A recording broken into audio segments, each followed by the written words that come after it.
Bismillahirrahmanirrahim. Assalamu alaikum and welcome to this PTV special in which we are going to highlight the recent days in which a lot of tensions erupted between Pakistan and Iran. We all know what happened on the 16th and how Pakistan responded on the 18th as well.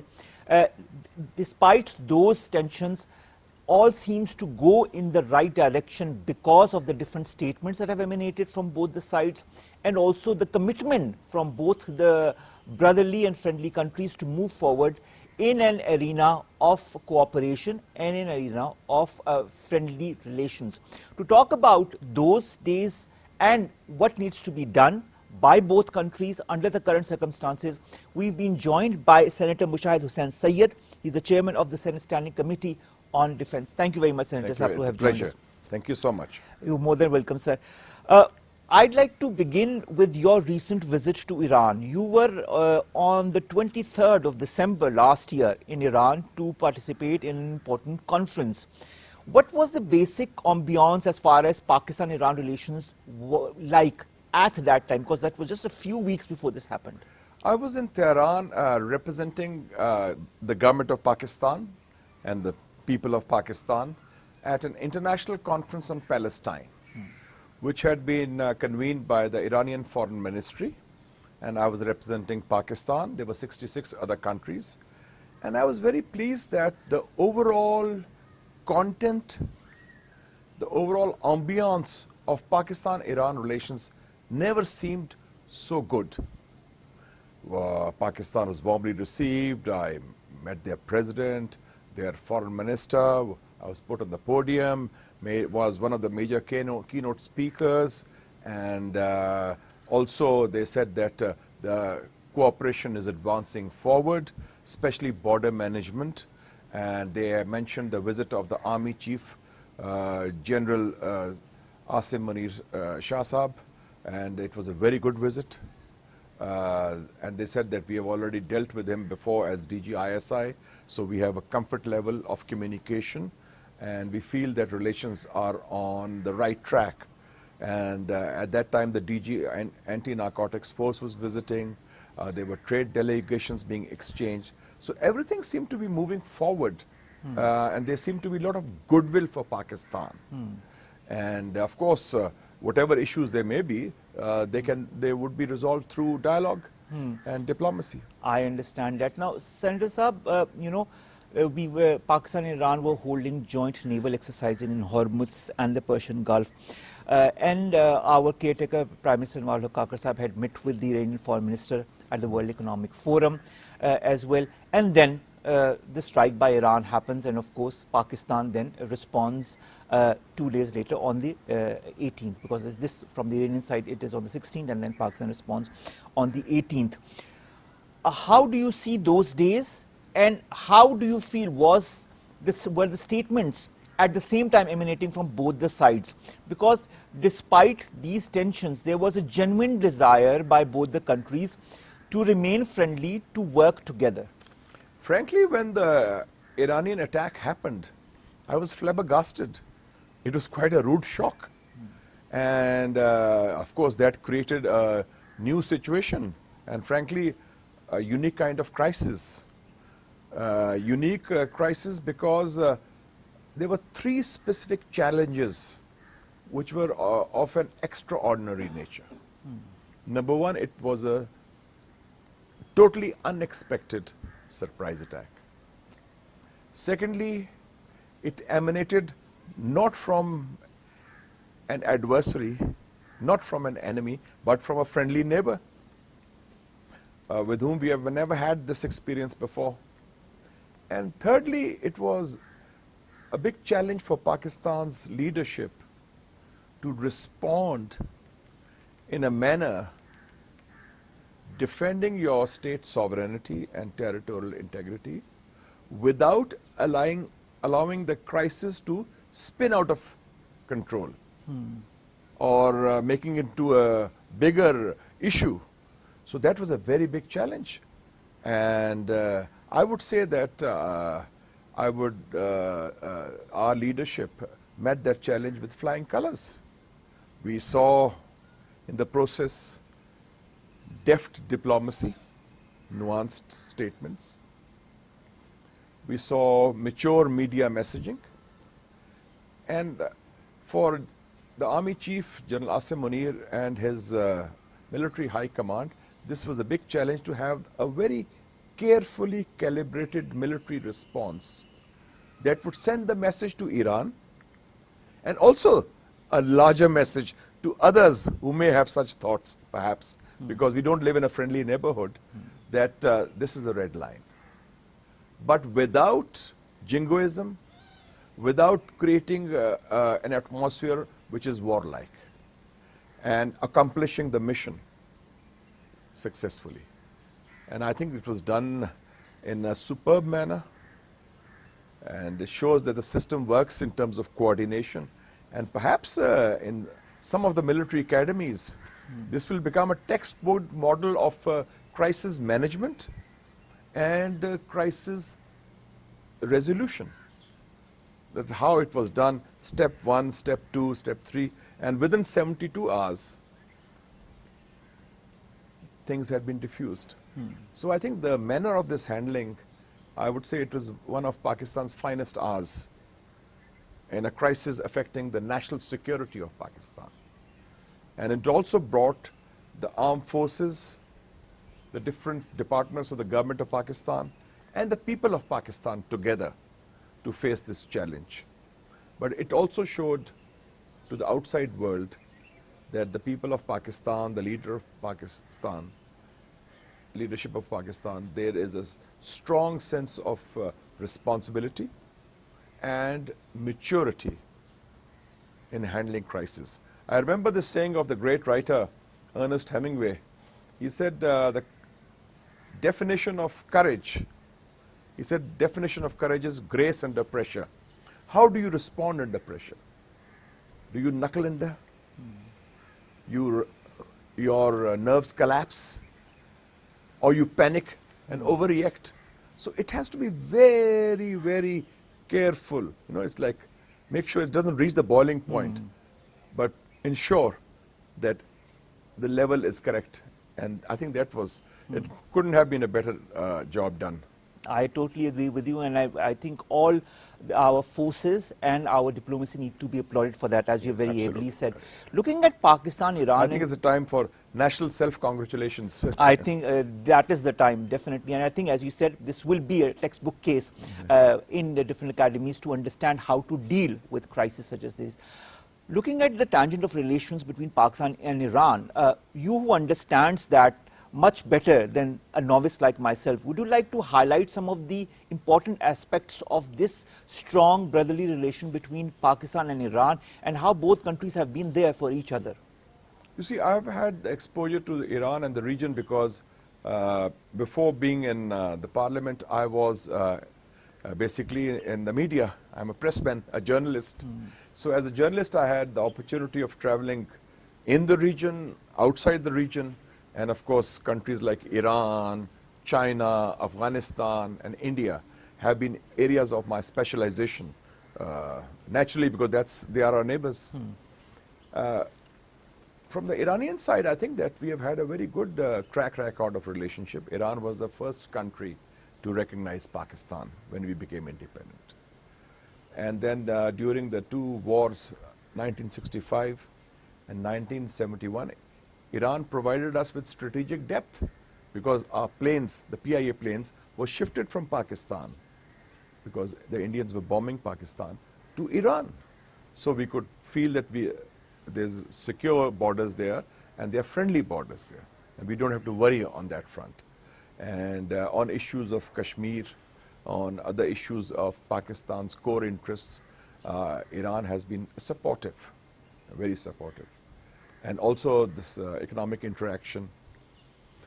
And above all, we have had a history and heritage, which is common as one common thing is what the Iranians call Iqbal-e-Lahori, Allama Iqbal, whose poetry, who's virtually a national poet of Iran also, while being the poet-philosopher of Pakistan.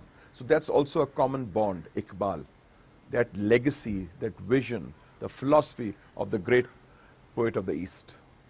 And from Pakistan also, under every government, irrespective of political parties, whether it's a military government or a civilian government, Pakistan has ensured that Pakistan will not do anything against the interests of Iran. And I'll give you a few examples. I was a journalist editor of the Muslim, which was the premier national daily of Pakistan in the 80s and 90s, and I was the chief editor of that newspaper. And I still remember I interviewed and I talked to President Ziaul at that time, and he mentioned to me that in 1984, at that time, Pakistan and America were very close in the Afghan jihad. There was the Iraq-Iran war. There was a lot of polarization. The revolution in Iran had taken place in 1979. And there was the Americans, through their then Vice President, President Herbert Walker Bush, Bush Sr., the father of George W. Bush, he came as Vice President to Pakistan, and he said, and there was discussions whether Pakistan could open a second front, destabilize Iran from this side. And President Zia said, there's no way we will do that. We will be a party to that, because Iran's interests are our interests. And conversely, despite opposition and isolation of Iran at that time, there was global opposition to Iran, there was isolation of Iran at that time. President Ziaul invited the president of Iran, Sayyed Ali Khamenei, to Pakistan in 1986 July. Because I remember I was there at the banquet for him as editor of the Muslim. And it was an amazing thing. And Mr. Khamenei, who is now the rebel, the supreme leader, he made a 1-hour-long speech in Lahore on Iqbal-e-Lahori. They call it Iqbal-e-Lahori, Iqbal from Lahore. And then in 87, there was an incident, because we talk of terrorism, very few people know that. There were some Iranian dissidents holed up in Karachi. They had crossed over the border from the Mujahideen-e-Khalq. And the Iranian side sent 2 hit squads to, and they gunned them down. But they were also captured by our security forces. And our government decided, and it was President Ziaul Haq, that no, we will keep quiet on that. Okay, they have done what is wrong. They have done in the borders, within the borders of Pakistan, but Iran is a friendly country, so we'll overlook that. So, and even in the days of General Musharraf, I remember there was this Iran-Pakistan-India pipeline, and India withdrew from that, backed out under US pressure. Pakistan did not. Pakistan maintained that because the Indians were offered the nuclear deal, and in lieu of that, they gave up the Iran pipeline. But we stuck to that. And in the United Nations also, and in the United States, in Washington, D.C., where I studied in Georgetown University as a student, I went there a year ago and I was talking, and the ambassador said, I'm very busy because the Iranian interest section is part of the embassy of Pakistan. So we represent Iranian interests in Washington, D.C. So that is the amount of trust and confidence and the pivotal role that Pakistan plays to promote, preserve, and protect the interests of Iran, even in the United States of America. I think that's a very apt example, and that shows the level to which both countries have been there for each other and have supported each other, and especially from the Pakistani side. I'd like to refer to a tweet that you posted very recently, in which you say, and I'll quote you, "Now that the crisis is behind us, amicably diffused, time for stock taking and what will truly be counted amongst Pakistan's finest hours in handling a national security crisis." How do you explain stock taking? What needs to be done now? You see, because first of all, I know in the days of, there's a lot of doom and gloom often spread by the social media and others, and people start wringing their hands, what will happen, and oh, will we be able to cope with it? And sometimes we have little self-confidence and we feel that we can't figure it out or we can't cope with that. I think this is a good example how successfully our system worked in coordination. So let's at least acknowledge, if not celebrate, this success. Because, as I say, all's well that ends well. And even what action we took, even the Iranians said there were no Iranian collateral damage. So it was very specific, targeted, focused, and as they say, tuck, tuck, tuck, and then we said fine, because we had no other ulterior design. The stock taking is necessary because to ensure that what happened on the 16th and 17th should not recur. See, Iran is not India. Iran is a friendly, brotherly neighbor. And you can see all statements that came. The Ministry of Foreign Affairs, the Inter-Services Public Relations, ISPR, other important leaders of the government of Pakistan, even the public of Pakistan. Nobody talked in very negative terms about Iran. They talked of respect, love and affection for the Iranian people and the bonds of solidarity that unite us. So when we are dealing with this situation, it's important that the issues that have come to the fore be discussed frankly across the conference table, and both sides know what the red lines are. For us, it's very clear. We have already stated the obvious. When Pakistan's sovereignty is involved, and for us, the paramount issue is combating and crushing and containing terrorism. We are the biggest victims of terrorism in the 21st century.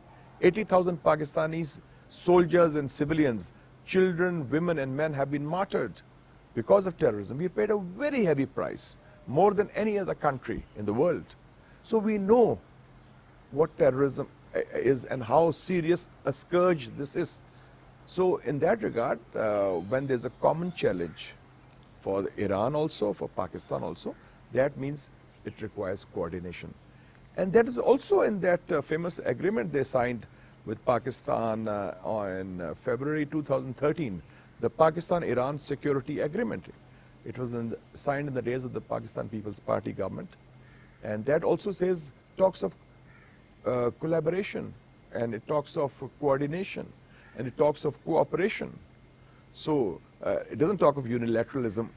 It doesn't talk of surprise attacks. So it's important that common threats be tackled collectively by the two countries. You also talk of three very important things, and I'd like to highlight them and ask for your point of view. In the same message that you post, you talk about deft diplomacy, mature media messaging, and carefully calibrated, measured military response that accomplished the objective without jingoism. And of course, you gave due credit to our caretaker foreign minister, to our chief of the army staff, and to our caretaker information minister as well. Deft diplomacy, mature media messaging, and a measured military response. How important were these 3 points during this current crisis and in any crisis in your point of view? You see, any crisis, especially of a national security kind, and Pakistan, since Pakistan is an open society, it's a democratic country, and there's a very lively media also, there's an institutional base also. So the response is not singular from one side, and you can't compartmentalize the response. That okay, or say there are different segments. So it has to be a whole of system approach. That there is a challenge, it has to be met collectively. So the dots have to connect. The dot of diplomacy, of media messaging, and of the military response, which is the key one. The core aspect, of course, is the military response, because the instrument through which Pakistan's interests will be defended has to be ultimate analysis. It has to be the firepower which was used. And that was also after every other option was exhausted. Had there been a remorse, had there been a regret expressed, or an apology of sorts, perhaps it would not have come to that. But since we waited and then we responded, and that's why the response was taken in stride by the Iranian side and also by the international community. One thing that is very important, Senator Saab, is what you also mentioned, and that is the working of the system. How important is it for a system like that in Pakistan to work effectively to A, counter any threats that emanate nationally or internationally from our borders, and B, to also give that message nationally and internationally that Pakistan is a state that needs to be reckoned with and cannot be dealt with in any negative way whatsoever? See, first of all, we have to see what Pakistan is all about. Pakistan is a very key state in the most important geostrategic part of the world. Actually, it's where we are located. This is the global center of gravity now, in terms of geopolitical competition, in terms of geoeconomic connectivity, in terms of issues like terrorism, issues like conflicts, issues that are of climate change, all kinds of issues. They somehow converge in our region. So we are in the eye of the storm, so to speak. So our role has to be extremely responsible, because we are the only Muslim nuclear power also. And they are watching each step of Pakistan like a hawk. And generally there has been complaints from our own people, from other side, that you guys are very incompetent. Your system doesn't work. And your system doesn't coordinate well when it comes to issues. But here, and we are talking of a caretaker government. It's not even a formally elected government. So, you know, it's a government in transition to the election which are going to be held next month, inshallah. So in that context, all the cogs in the machine, the elements of the system worked in, I think with, I would say, clockwork precision. And nothing was out of line. It was faultless, it was seamless, it was superbly handled with lot of sophistication and subtlety also. And without creating a big hullabaloo, that or making a big noise out of it. So I think that shows maturity, and that shows that the system works. And I think good, and as a Pakistani, I'm proud of that fact. And this message also goes across to all our unfriendly neighbors. Yes, absolutely. Don't you ever think that Pakistan is a pushover. We ain't no pushover. And if you do that, we'll hit back. We have the capability, we have the intention, and we have the skill to do that. That is so true. So, now, Senator Saab, I'd like to also refer to two tweets that were posted by the Iranian ambassador in Pakistan, Ambassador Raza Amiri. The first one talks about the two brotherly, friendly and neighborly countries of Iran and Pakistan, who have always supported each other in different arenas and hard times during history, with common threats and interests, all-out potentialities and opportunities. Bilateral ties don't tolerate any lag and delay. Bilateral ties don't tolerate any lag and delay. This is the last part, and I'd like to decipher that for me as a journalist and as somebody who understands relations and Iran and Pakistan better than I do. you see, Mr. Raza Amiri, His Excellency the Ambassador of the Islamic Republic of Iran, has been in Pakistan for a few months. I know him quite well.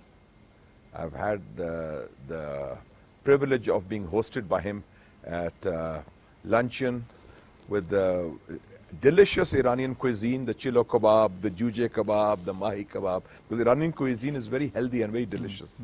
So, and he comes from a very important position. He was Vice Chair of the National Security Council, and he knows the Iranian system and the Iranian security establishment very well.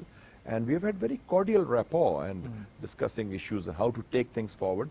And what it really means is that the time has come for Pakistan and Iran to seize the moment, to seize the opportunity, because there is a window of opportunity for moving forward together in a region that has been now transformed. There is no war on terror, there are no American troops in Afghanistan. The region is moving towards regional connectivity, and Pakistan is at the hub of this regional connectivity through the CPEC, China-Pakistan Economic Corridor, through TAPI, the Turkmenistan, Afghanistan, Pakistan, India pipeline, through the Iran-Pakistan pipeline. So it's all about coordination and cooperation among the regional countries and neighbors, economy, energy, ports, pipelines, roads, railways. So a whole new world is opening up. And Pakistan and Iran need to play their respective roles and together, because our objectives are common. We are part of the ECO, Economic Cooperation Organization. We are part of the Shanghai Cooperation Organization. and we have common interests. And frankly, there is no fundamental conflict of interest between Pakistan and Iran. We are not fighting over any disputed territory or the other conflicts. And we have a common vision of Islamic solidarity also on issues.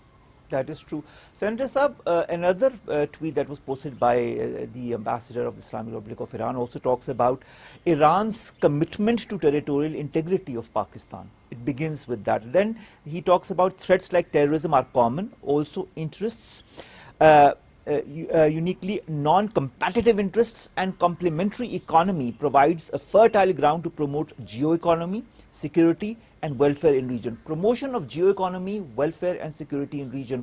How important are these two players, Pakistan and Iran, to further that cause? See, interestingly, there are some new developments which are very positive for both sides. In last year, for example, there was the Iran-Saudi Arabia rapprochement, Yes, brokered by China. So we were very happy over that. We had been trying in the past also, because both are brotherly countries for us. Saudi Arabia, we have a special relationship. True. Iran, a very close, friendly neighbor. So that is one. And then we also feel that the Iran-China strategic agreement last year was very important, because China is our best friend also. And if China is there playing a role inside Iran, that's positive for us. And that's positive for the region. So in that regard, geoeconomics, which also means not just Iran and Pakistan, but also includes the Central Asian republics, Tajikistan, Turkmenistan, Uzbekistan, Kazakhstan, Kyrgyzstan, all these landlocked countries, they want to be land-linked through Pakistan via the port of Gwadar. So, and they also have good economic ties with Iran and China. So I would say that the overall concept of this region is being transformed for the good through geoeconomics, through trade and connectivity. And I think that Pakistan and Iran need to seize the moment, seize the opportunity, together with other countries in the region. that's true. Now, speaking of other countries in the region and speaking of our a very, very close country, and that is the People's Republic of China, whose Vice Foreign Minister Sun Weidong is in Pakistan as we speak. He has given a statement that says that China reaffirms the support to Pakistan's sovereignty and territorial integrity. At the same time, if we go a little bit in the past, when this crisis was upon us, the role of China, the statements that emanated from the Chinese Foreign Office spokesperson, then the United Nations Secretary General Antonio Guterres, Turkey, US, Russia had been important in that context. How do you see these reactions that emanated when this crisis began on the 16th? And how important is also the Chinese role to further development and strengthen relations between not only China and Pakistan, but also Pakistan-Iran? Well, you know, when the crisis erupted after the Iranian attack on Pakistan on 16th, the first statement that came internationally was from China. And China, because China was very concerned that two countries who are neighbors of each other and who are friends of China, they should not be embroiled in any kind of a conflict that can be detrimental to peace, stability and security of the region, in which China is also a part, Iran is also a part, Pakistan is also a part. So China had a genuine concern, along with other friends you mentioned, Turkey also, and I would say Central Asian countries, and even Saudi Arabia and Qatar were, and other Arab countries were also concerned. So China's role is, I think, pivotal in promoting this peace and stability in that, and also in promoting cooperation among those countries. And if you remember, it was Pakistan which invited China in March 2022 at the OIC Foreign Ministers Conference. Mr. Wang Yi, the Foreign Minister of China, came, spoke for the first time at a platform of the OIC, a Muslim world platform. And it was soon after that, then they had this, around the same time they had this rapprochement with Iran and Saudi Arabia. So Pakistan, China is very close to all these countries. And I think there's a genuine desire by China to promote peace and stability between those countries that are in the region, and that can further strengthen the region as well. I think apart from the other players that don't want that stability either in Pakistan or in other countries, but I think China's concern is genuine. China's desire for strengthening the region is very genuine. See, what do you expect from a friend? What do you expect from a neighbor? If there's a conflict, you douse the flames. True. You don't fan the fires. If you're not a friend, then you'll fan the fires. You'll try to exploit the situation. You'll try to draw cleavages. That's not China. True. Because China is a sincere and genuine friend of both Pakistan and Iran, and China is part of the region also. What happens here will affect China also, sooner or later. True.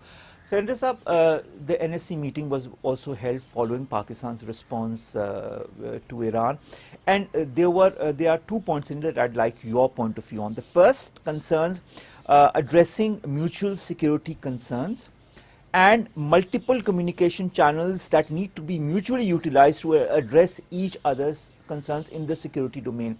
How can we utilize the multiple communication channels in your point of view? Somebody who understands this better than many of us do. See, the multiple communication channels include the channel of diplomacy between the two foreign ministries, the channel between the security organizations, the military channels also. In fact, after the visit of the Army Chief General Asim Munir, there had been an agreement to have security personnel of Iran stationed in Taftan and Pakistan stationed in Zahedan for better coordination. I think, and now that this was a major military test also for our military high command, and they passed it so successfully here in a very smooth manner, I feel that it's important that both countries reset those channels and ensure those channels work. And perhaps it would be a good idea to have this hotline. We have a hotline between the DGMOs of Pakistan and India in case of the crisis. I think we should have a similar hotline, whether on the foreign ministry side or perhaps on the military or security side, established for a rapid response mechanism to diffuse any potential crisis. I think because the lessons are very clearly there for us, and neither sides wants aggravation, neither side wanted any escalation. Both sides are keen for a close cooperative relationship. Hence, since they say the intention of both is positive, the resolution was also swift. All right.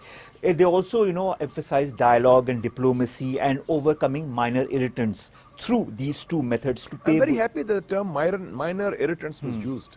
This shows also that we are not looking at the situation because the relationship is long. It's the strong. Relationship is strong. It's substantive. And one incident or one accident or one miscalculation or one wrong step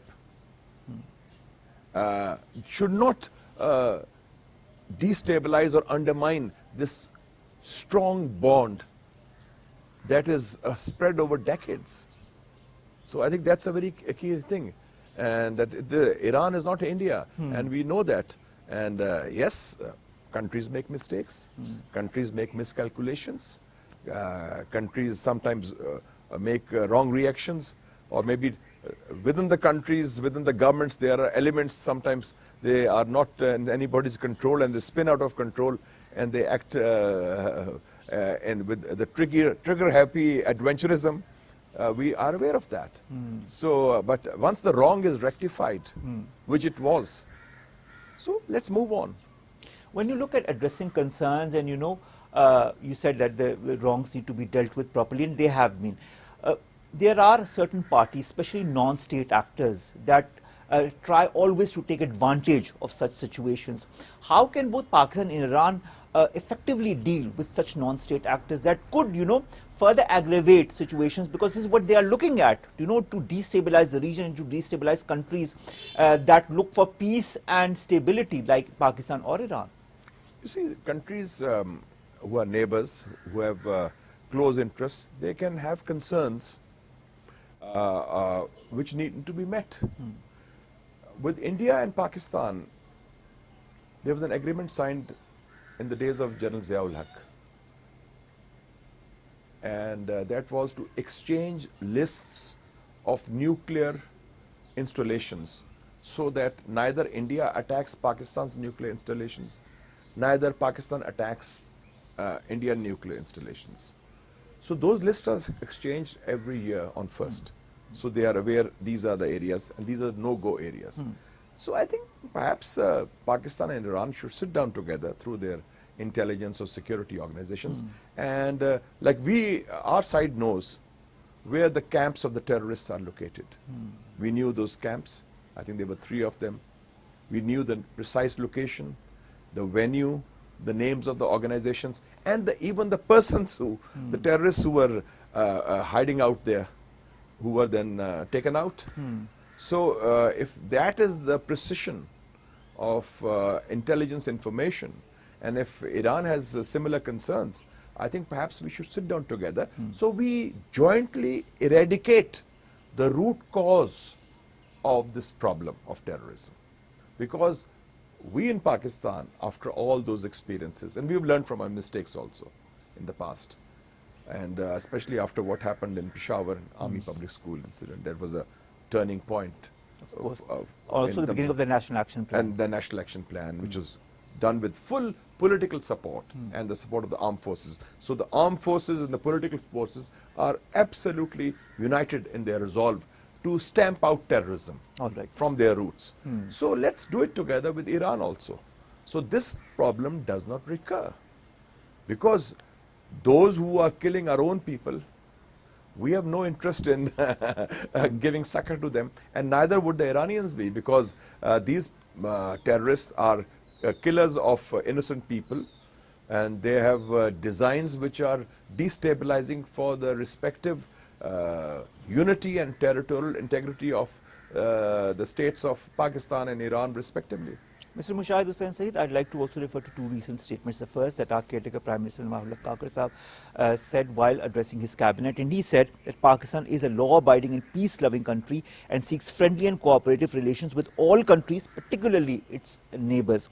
Then comes a statement by the Foreign Ministry of Iran that says Iran adheres to the policy of good neighborliness and brotherhood between the 2 nations and the 2 governments. Of course, here it was talking of Pakistan and Iran. How do you see these 2 statements? And how important is this resolve, not only internally between the 2 countries, to show each other that we are here for you, but also to show the world that Pakistan and Iran are strong countries and are strong brothers that remain, whose friendship or brotherly relations remain steadfast despite occurrences like what happened? I think it's very important to understand that with countries like Iran or Turkey or China, it's not just a bond or a relationship between 2 states or 2 governments or institutions. It's a people-to-people bond also. So that bond has to be so this is a multifaceted relationship. And multifaceted relationship based on compatibility of interests and complementary visions for a better tomorrow for the region. A peaceful and a prosperous tomorrow for the people of Iran, for the people of Pakistan, and the people for the region at large. So given that context, and that is a very strong ground for close collaboration on issues which might have been contentious in the past, to take them head on and resolve them with that vision and the will to do it. And at least from the Pakistani side, we have demonstrated that will on resolving issues, on defending the national interest, and on ensuring that in this process, relations which are long-standing are not damaged. So all this was achieved by the grace of the Almighty in a very successful manner. Do you also feel and that it was a major military test for us? Also, it was a major diplomatic test for us also. And it was a major test for our, I would say, not just for the government and the media, but also for the society as a whole. And I think that we rose to the occasion. As it reminds me of a saying of the Qaid-e-Azam Muhammad Ali Jinnah, after the creation of Pakistan. He said, let it not be said that we did not prove ourselves equal to the task. I think in this Iran crisis, short-lived crisis, 72-hour crisis, we proved ourselves equal to the task. Our national leadership, our institutions, and our people.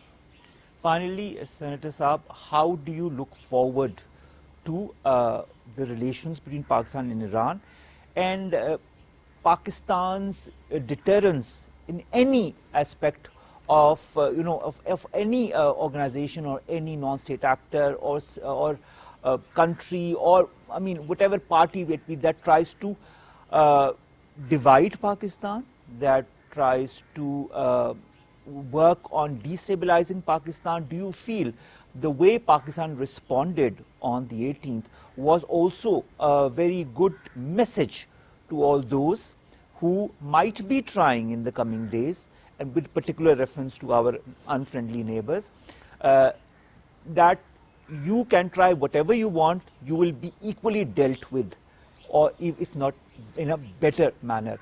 Do you feel Pakistan has put its point across? You see, Pakistan is basically a very peace-loving country. And we, in fact, are a victim of circumstances. As the UN Secretary General Antonio Guterres always says, that we do so much for the international community, for global peace building, for building a more equitable and peaceful order. But sometimes we are at the receiving end because of geopolitics. And I think that the Quaid-e-Azam had said about Pakistan's role, that our foreign policy would be peace within and peace without. But Pakistan cannot be trifled with by any country, because we do not accept that size equals strength. We reject the notion of might is right. For us, right is might. And let me give you an example. You mentioned in 2011, there was a NATO attack on Sarallah post. 28 Pakistani soldiers were martyred. And I was then in the Parliamentary Committee on National Security. At that time, the issue was put before us that let the Parliament decide the terms of engagement. And I remember the Americans came to us, NATO people. They said, what, we can give you compensation. How much money do you want? Because there are 28 people. I said, we don't want money. It's not about money. You have transgressed. It is an act of aggression. Our people have been martyred. We want the wrong to be reversed. And the only way to reverse is through an apology. They said, oh, we can't apologize, we never do.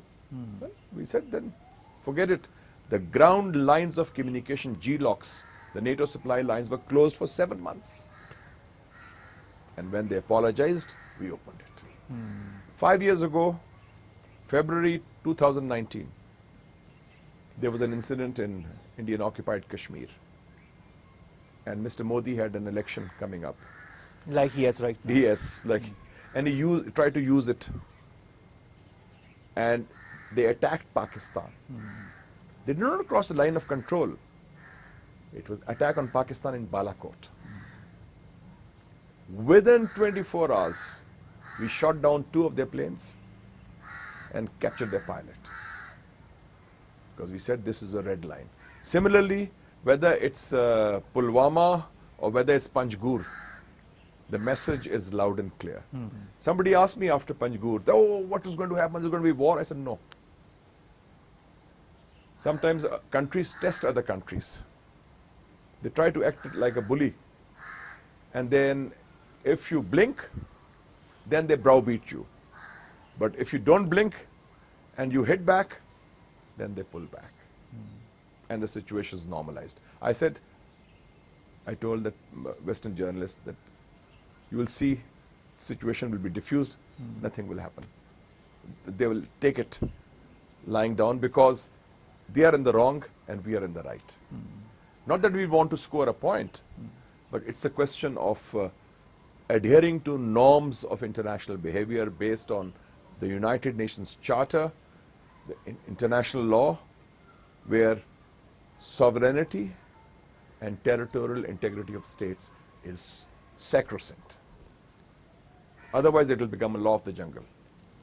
And I think Pakistan's role has been very important in those times and in these times as well. And it has, ably So the demonstrated. larger message is there. Yes. So the message has been registered, I'm sure, loud and clear in the region and beyond. Exactly. And I think so that's good. And yes, effective messaging, as you yourself said, also in your tweet. Thank you very much, Senator MUSHAHID HUSSAIN Sayyed Sahab, to have joined us, to have talked to us about the crisis that emanated between Iran and Pakistan and how it was very ably diffused through the correct mechanisms.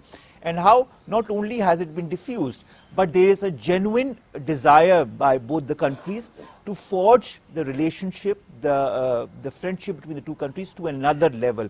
And let's see what the coming months and weeks have in store for both countries. But at the same time, I feel, and I'm sure you'd agree with me, that Pakistan has also been able to give the message to all those who might have that intention to destabilize Pakistan through one means or another, that look, we have demonstrated in this case, and we can demonstrate even more ably in other cases if you try any untoward method whatsoever in the coming days. I have no doubt that the message has been registered loud and clear. I totally agree to with all you. concerned. I agree with you. With that, we come, ladies and gentlemen, to this end of this very special interview with Senator MUSHAHID HUSSAIN Sayyed.